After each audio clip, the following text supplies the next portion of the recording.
നമസ്കാരം. ഭാരതത്തിലുള്ളത് ഒരു ജനാധിപത്യ ഭരണ വ്യവസ്ഥിതിയാണ്. അതുകൊണ്ട് തന്നെ എല്ലാ മതങ്ങളെയും ഒരുപോലെയാണ് ഭാരതം കാണുന്നത്. പക്ഷേ ചില മദ്രസകളെങ്കിലും ഭാരതത്തിനെതിരെ തിരിയുവാനാണ് കുട്ടികളെ പഠിപ്പിക്കുന്നത്. നമ്മുടെ രാജ്യത്തിനെതിരെ തിരിയുവാൻ, രാജ്യത്തെ പ്രധാനമന്ത്രിയെ ആക്രമിക്കുവാൻ. ഇതാ ഇറാനിൽ ഒരു ആക്രമണം നടന്നു എങ്കിൽ ഭാരതത്തിന് എന്തു പിഴച്ചു? ഭാരതം എന്ത് തെറ്റാണ് അതിൽ ചെയ്തത്? ഇറാനെ എല്ലാ കാലത്തും സഹായിച്ചിട്ടു മാത്രമേ ഉള്ളൂ. കേന്ദ്ര സർക്കാരിൻ്റെ ചിലവിൽ മദ്രസകൾ തഴച്ചു വളരുമ്പോൾ അവിടെയുള്ള കുട്ടികൾ ഭാരതത്തിനു വേണ്ടി ഒരു വാക്കും സംസാരിക്കരുത് എന്നാണ് ചിലരുടെയൊക്കെ തിട്ടൂരം.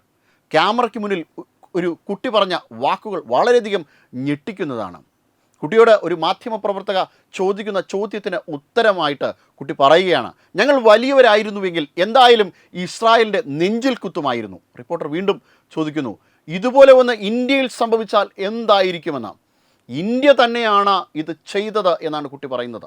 മോദി ഇസ്രായേലിൽ പോയി നെതന്യാഹുവിന് ഖമേനിയുടെ ലൊക്കേഷനും ആയുധങ്ങളും നൽകി. അങ്ങനെ തന്നെയാണ് നമ്മുടെ നേതാവ്, ഓർക്കണം, നമ്മുടെ നേതാവ് ഖമേനി കൊല്ലപ്പെട്ടത്. റിപ്പോർട്ടർ വീണ്ടും ചോദിക്കുന്നു, ഖമേനിക്കായി നീ കരഞ്ഞു? കുട്ടി പറഞ്ഞു അതെ. റിപ്പോർട്ടർ വീണ്ടും ചോദിക്കുന്നുണ്ട്, മോദിജിക്കായി നീ കരയുമോ? കുട്ടി ഇല്ല, അവൻ ഞങ്ങൾക്ക് ആരുമല്ല, അവനു വേണ്ടി എന്തിന് കരയണം? രാഷ്ട്രീയവും യുദ്ധവും അതിരുകൾ കടന്ന് കുട്ടികളുടെ മനസ്സുകളിലേക്ക് എത്തുമ്പോൾ അതിൻ്റെ ആഘാതം എത്ര ആഴത്തിലുള്ളതാണ് എന്ന് ഇത് തെളിയിക്കുകയാണ്. ഇതൊരു സാധാരണ വീഡിയോ അല്ല, ഇത് നമ്മളെ ചിന്തിപ്പിക്കുന്ന ഒരു മുന്നറിയിപ്പാണ്. നാളെ ഇന്ത്യ ആയിട്ടും ആരെങ്കിലും യുദ്ധത്തിന് വന്നാൽ ഇവന്മാരൊക്കെ മതം നോക്കി മാത്രം പിന്തുണയ്ക്കും. ഇന്ത്യയുടെ ശത്രുക്കളെ നാം ഇന്ത്യയിൽ വളർത്തുന്നതിന് തുല്യമായി മാറും. അത്തരത്തിൽ ഈ നാട്ടിലെ യുവതയെ, ഈ നാട്ടിലെ പിഞ്ചു ബാല്യങ്ങളെ പഠിപ്പിക്കുന്നത് എന്തുമാത്രം അപകടകരമായ ഒരു കാര്യമാണ്. നാട്ടിൽ പൗരന്മാരെ സൃഷ്ടിച്ചെടുക്കേണ്ടത്, പൗരന്മാരെ വളർത്തിയെടുക്കേണ്ടത് രാജ്യത്തിനും നാട്ടിനും ഗുണകരമായ രീതിയിലാണ്. നമുക്കിടയിൽ ജീവിക്കുമ്പോൾ, നമ്മുടെ സമൂഹത്തിനിടയിൽ ജീവിക്കുമ്പോൾ ആ സമൂഹത്തിൻ്റെ നന്മയ്ക്ക് വേണ്ടിയിട്ട്, ആ രാജ്യത്തിൻ്റെ നന്മയ്ക്ക് വേണ്ടിയിട്ടാണ് ആ കുട്ടികളെ പറഞ്ഞു മനസ്സിലാക്കേണ്ടത്. പക്ഷേ ഇവിടെ ശ്രമിക്കുന്നത് രാജ്യത്തിനെതിരെ പോരാടുവാനാണ്, രാജ്യത്തിൻ്റെ പ്രധാനമന്ത്രിക്കെതിരെ പോരാടുവാനാണ്, രാജ്യത്തിൻ്റെ ഭരണകൂടത്തിനും ഭരണ വ്യവസ്ഥിതിക്കെതിരെയും ഒക്കെ ചലിക്കുവാനാണ്. ഇത് അങ്ങേയറ്റം അപകടകരമായ ഒരു വസ്തുത തന്നെയാണ്. ഇത്തരം കുട്ടികളെയാണ് പിന്നീട് നാളെ നമുക്ക് തീവ്രവാദികളുടെ, ഭീകരവാദികളുടെ ഇടയിൽ കാണുവാൻ കഴിയുക. ഇതൊരിക്കലും ഒരു രാജ്യത്തിനും ആശ്വാസ്യകരമായ കാര്യമേ അല്ല. ഭാരതം എല്ലാ കാലത്തും ഇസ്രായേലിനെ ആയിക്കോട്ടെ അല്ലെങ്കിൽ ഇറാനെ ആയിക്കോട്ടെ പിന്തുണച്ചിട്ടേ ഉള്ളൂ. ഇസ്രായേലിനെ പിന്തുണയ്ക്കുന്നത് ഒരു മഹാപാതകമല്ല.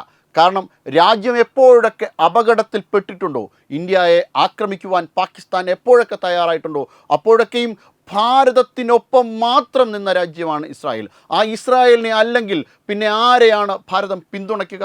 ഭാരതം ഇസ്രായേലിനെ പിന്തുണച്ചിട്ടുണ്ട്, ഇറാനെ തള്ളിക്കളഞ്ഞിട്ടില്ല. ഇസ്രായേലിനെ സ്നേഹിച്ചിട്ടുണ്ടെങ്കിൽ ഇറാനെ തള്ളിക്കളഞ്ഞിട്ടില്ല. ഇറാനിൽ ഒരു ചഹബാർ പോർട്ടുണ്ട്. ആ ചഹബാർ പോർട്ട് നമ്മുടെ കാശാണ്, നമ്മളാണ് അവിടെ ഇൻവെസ്റ്റ് ചെയ്തത് ഇറാൻ്റെ പുരോഗതിക്ക് വേണ്ടിയിട്ട്. ലോകത്തിലെ പല രാജ്യങ്ങളും ഇറാനെ തള്ളിക്കളഞ്ഞപ്പോൾ ആ രാജ്യത്തിൽ നിന്ന് എണ്ണ വാങ്ങിയിട്ടുള്ള നാടാണ് ഭാരതം. ഇപ്പോഴും നമ്മൾ ഇറാനെ തള്ളി പറഞ്ഞിട്ടില്ല. ഇറാൻ ചെയ്യുന്ന എല്ലാ ചെയ്തികളെയും അംഗീകരിക്കുക എന്നത് ഭാരതത്തിൻ്റെ കർത്തവ്യമല്ല. അതിന് ഭാരതത്തിന് ഒരു ഉത്തരവാദിത്വവുമില്ല. നമ്മുടെ രാജ്യത്തെ പൗരന്മാരെ മാത്രമാണ് നമ്മൾ മുന്നോട്ട് കൊണ്ടുപോകാൻ ആഗ്രഹിക്കുന്നത്. നമ്മുടെ രാജ്യത്തിൻ്റെ പൗരന്മാരുടെ നന്മയാണ് പ്രധാനമായും ഭാരതത്തിൻ്റെ ലക്ഷ്യം. അത്തരത്തിൽ ഭാരതത്തിൻ്റെ പൗരന്മാർ ഏറ്റവും അധികം തൊഴിൽ ചെയ്യുന്ന മേഖലയാണ് ഗൾഫ് രാജ്യങ്ങൾ. ഈ മേഖലയിൽ ആക്രമണം നടത്തി ഇറാൻ. എന്നിട്ടും അവിടെയുള്ള ആ ഭരണകൂടങ്ങൾക്കൊപ്പം നിൽക്കുവാനോ ആ രാജ്യത്തിനൊപ്പം നിൽക്കുവാനോ നമ്മുടെ നാട്ടിലെ പൗരന്മാരോട് പറഞ്ഞില്ല ആരും. നമുക്ക് എവിടെ നിന്നാണ് ധനം ലഭിക്കുന്നത്, നമുക്ക് എവിടെ നിന്നാണ് ഭക്ഷണം ലഭിക്കുന്നത്? നമ്മുടെ അകലെയുള്ള സഹോദരന്മാരാണവർ. അവർക്ക് വേണ്ടി നിലയുറപ്പിക്കാനല്ല ഇവിടുത്തെ ചെറുബാല്യങ്ങളെ പറഞ്ഞു പഠിപ്പിക്കുന്നതെങ്കിൽ അവർ ഈ നാട്ടിന് അപകടകരമാണ്. അത്തരം യുവത നാട്ടിന് അപകടകരമാണ് എന്ന് തന്നെ പറയേണ്ടി വരും. വെബ് ഡെസ്ക് തത്തുമൈ news. Brought you by Kerala AIDS control society. HIV AIDS സംബന്ധമായ സംശയങ്ങൾക്ക് 1097 എന്ന 24 മണിക്കൂറും പ്രവർത്തിക്കുന്ന ടോൾ ഫ്രീ നമ്പറിലേക്ക് വിളിക്കുക.